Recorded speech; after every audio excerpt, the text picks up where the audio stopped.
भारत में कुछ ऐसे महान मंदिर हैं जिनके बारे में वैज्ञानिक भी नहीं समझ पाए हैं। अंततः दूसरे देशों के लोग भी हमारे मंदिरों को देखकर आश्चर्यचकित हो जाते हैं और समझ नहीं पाते कि इनका निर्माण कैसे हुआ। दोस्तों, इस वीडियो को अंत तक देखें ताकि आप हमारे भारत के इन अद्भुत मंदिरों को देखने से ना चूकें। साथ ही इस वीडियो को लाइक और शेयर करें। और अगर आपने अभी तक हमारे चैनल को सब्सक्राइब नहीं किया है तो अभी सब्सक्राइब करें। कोणार्क सन टेम्पल, इस मंदिर को सिर्फ एक धार्मिक स्थल के रूप में नहीं बैकको की केकी बल्कि एक महान मशीन की तरह कल्पना कीजिए। वह भी एक विशाल चैरियट के आकार में जो सूर्य देवता के लिए बनाया गया था। यह मंदिर ओसा राज्य में स्थित है। कोणार्क सूर्य मंदिर। यह मंदिर 24 विशाल पत्थर के पहियों के साथ एक रथ के रूप में बना हुआ है। लेकिन यह पहिए सिर्फ सजावट के लिए नहीं है। ये असल में सन डायल्स की तरह काम करते हैं, यानी समय बताने के लिए इन्हें इस्तेमाल किया जाता था। इतनी बुद्धिमत्ता से ये मंदिर किसने बनवाया था? नरसिंह देव नाम के राजा ने। वह गंगा वंश के एक शक्तिशाली शासक थे। आज का ओसा राज्य उस समय यानी 1200 ईस्वी के आसपास कलिंग देश कहलाता था। नरसिंह देव सूर्यदेव के बहुत बड़े भक्त थे। एक दिन जब मुस्लिम आक्रमणकारियों ने कलिंग देश पर आक्रमण किया, तब नरसिंह देव ने उन्हें पराजित करके एक बड़ी जीत हासिल की और इस जीत को उन्होंने सूर्यदेव की कृपा मानते हुए आभार स्वरूप इस कोणार्क सूर्य मंदिर का निर्माण करवाया। इस मंदिर को इस तरह ईस्ट फेसिंग बनाया गया कि सुबह का उगता हुआ सूरज सीधा गर्भगृह यानी गर्भगृह पर अपनी किरणें डाले। मंदिर के निर्माण में एक खास चीज का इस्तेमाल किया गया था, लॉर्ड स्टोन।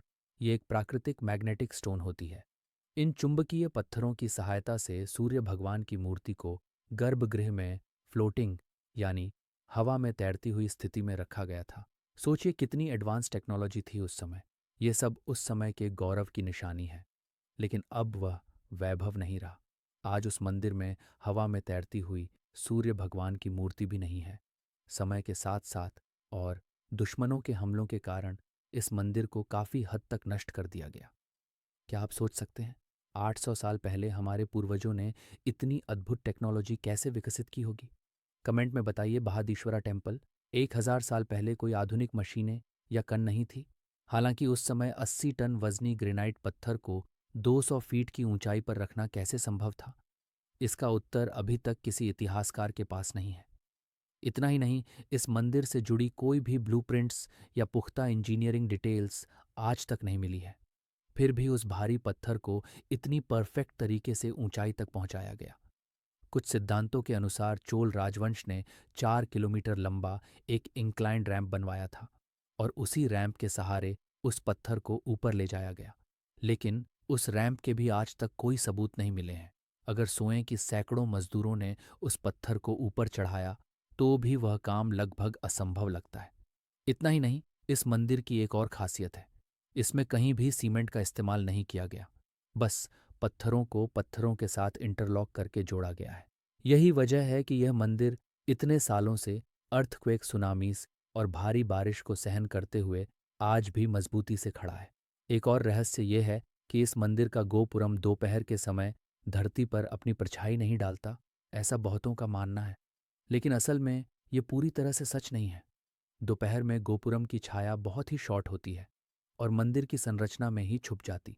इसके पीछे का साइंटिफिक रीजन ये है कि गोपुरम का एंगल ऑफ कंस्ट्रक्शन, उसकी दिशा और सूर्य की रोशनी जिस दिशा से आती है, इन सब वजहों से उसकी छाया जमीन पर साफ दिखाई नहीं देती।